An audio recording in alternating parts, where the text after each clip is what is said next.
The oikist had various responsibilities, including picking up the main city's spot, creating religious areas and structures, organizing festivals, and dividing the land among the settlers. The actions of Joshua during the conquest phase bear a lot of similarities to Greek colonization accounts, as detailed by Weinfeld. Once the colony was fully established, its completion was marked by the death of its founding figure. The later generations would remember this founder and would often dedicate a special cult to honor them, usually at their burial site. For colonies set up in the historical times, these burial sites were typically in the city's central area. In legendary tales, the exact location of the burial might be lost to time. While Moses' burial place remains a mystery, the burial sites of Joshua and the chief priest Eleazar were highlighted, suggesting these founders were deeply respected. The tradition of the oikist often involved a yearly celebration that remembered the founding of the colony under the oikist's leadership. One of the most famous such celebrations was the Dorians' Carnea Festival, honoring the establishments of Sparta, Thera, and Cyrene. The Carnea was initially a festival that celebrated farming, paying tribute to Carnus, an old ram god. Later, this god was associated with Apollo. Apollo Carneus signifies Apollo as the guide of migrations. Much like how a ram leads its flock, its particular aspect of Apollo is credited with guiding the Dorian movement to Sparta and other colonization efforts. The 9-day Carnea festival had various activities like the sacrifice of a ram and a recreation of a military journey, which includes dances with weapons and parades with miniature ships.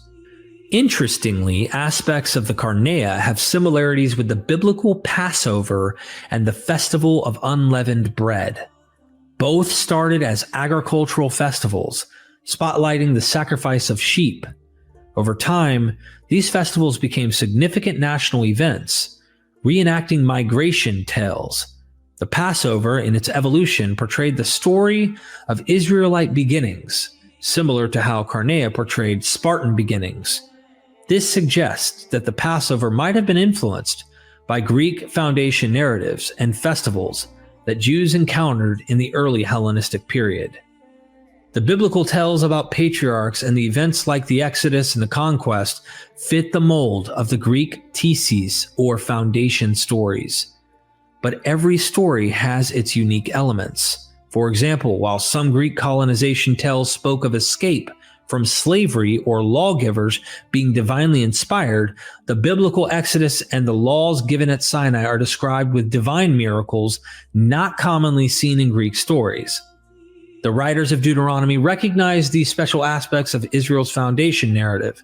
In Deuteronomy 4:32-34, highlighted the exceptional nature of Israel's origin story, especially the direct involvement of Yahweh as the savior and provider of laws, setting it apart from other foundation tales known primarily in the Greek contexts.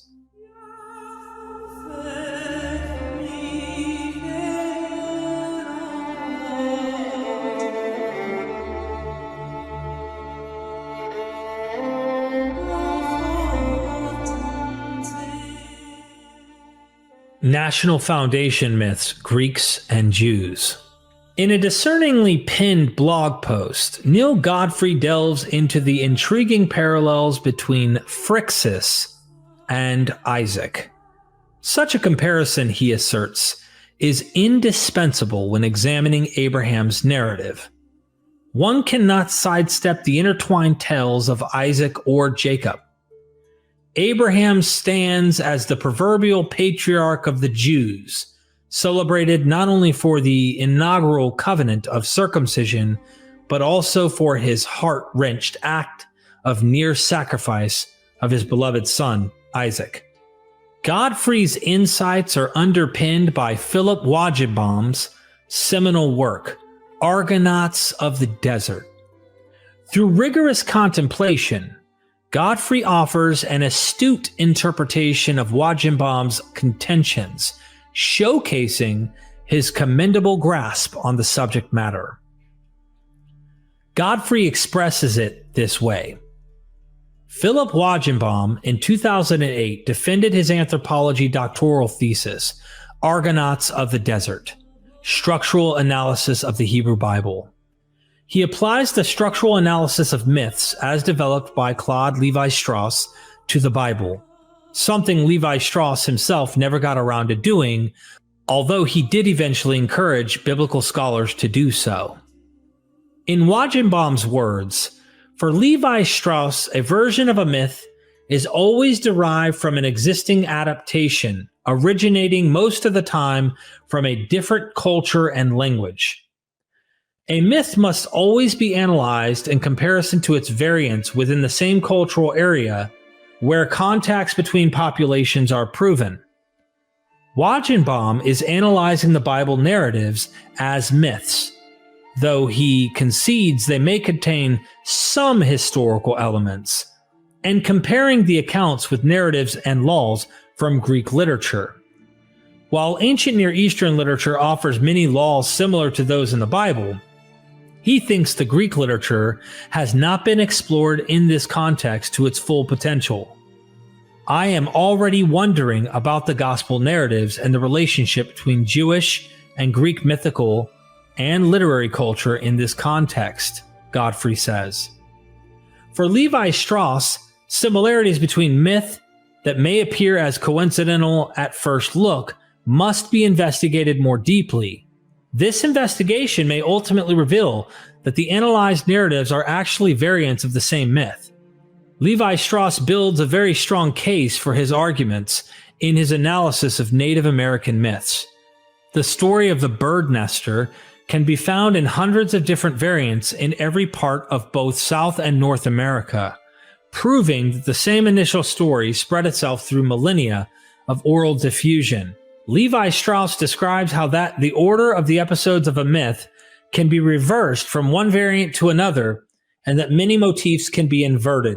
Lévi-Strauss sought to discover universal rules of transformation in all myths, similar to the discovery of universal principles in structural linguistics and phonology. The aim of Lévi-Strauss was to show that mankind thinks everywhere the same, that there is no objective distinction between so-called primitive and civilized thoughts. Parallelism is not a dirty word, like the proverbial hammer that cares not whether it is used to build a house or bash the skull of a prisoner. Analyzing parallels can serve valid and good and invalid and bad functions. Parallelisms must not be analyzed in an isolated way, but one must try to find out the possible narrative structure that links the similarities together. In other words, the similarity is not sufficient by itself to speculate about any possible borrowing. We must examine the place and role of these in their own contexts.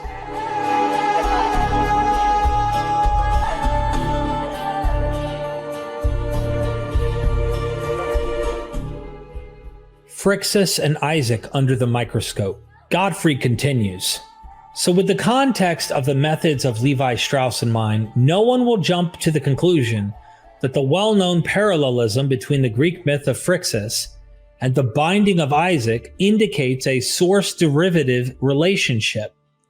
What will be needed after examining the parallels is an examination of the place and role of these stories in their own contexts. That step will probably have to wait for the next post, Godfrey says. Here is the Phrixus myth in hopefully a quick, easy-to-read ladder with a crucial key noted in step 10. 1. Athamas, king of Boeotia, married Nephili, a cloud goddess created in the image of Hera by Zeus. 2. Athamas and Nephili had twin children, a son, Phrixus, and a daughter, Helle. 3. Athamos afterwards rejected Nephili and married Ino. 4.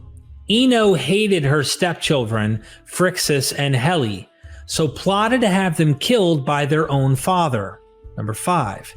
Ino bribed messengers who told King Athamas that the Oracle of Delphi, speaking for the god Apollo, required the sacrifice of Phrixus on Mount Mythvision in order to end a famine in Boeotia. Number 6. Just as Athamas was about to sacrifice his son Phrixus, Zeus, or Nephili in other versions, sent a golden winged ram to rescue Phrixus and Helle by flying away with them. Number 7. Helle fell off, hence the Hellespont, Helle's Sea. Number 8. The ram brought Phrixus safely to Colchis, Georgia. Number 9. In gratitude, Phrixus sacrificed to Zeus the golden ram that saved him and hung its golden fleece on an oak tree. Number 10. Now, while it may seem quite inconsequential, probably the most important ingredient of this myth is that it is the prologue of the epic of the Argonauts, who will come to Colchis years later to bring the famous Golden Fleece back to Greece. The significance of this will become apparent in my next post, where I begin to compare the structured context of this myth and the binding of Isaac. We can recognize the resemblance to the binding of Isaac in Genesis 22. To test the faith of Abraham, God orders him to sacrifice his only beloved son on Mount Moriah. Abraham submits to the command and binds his son. At the last moment, God sends an angel and interrupts the sacrifice. Abraham sees a ram stuck in a bush and sacrifices that ram instead of his son. But note the inversion of one small detail. In the Greek version, the ram is killed first. Then its fleece is hung in a tree, whereas in the biblical version, the ram is first stuck in a bush and sacrificed afterwards. This inversion of detail can lead us to wonder whether these stories could both derive from a common source. One could derive from the other, or that the resemblance is only due to coincidence. Therefore, we must examine the place and role of these stories in their own contexts, respectively, the Epic of the Argonauts and the biblical narrative.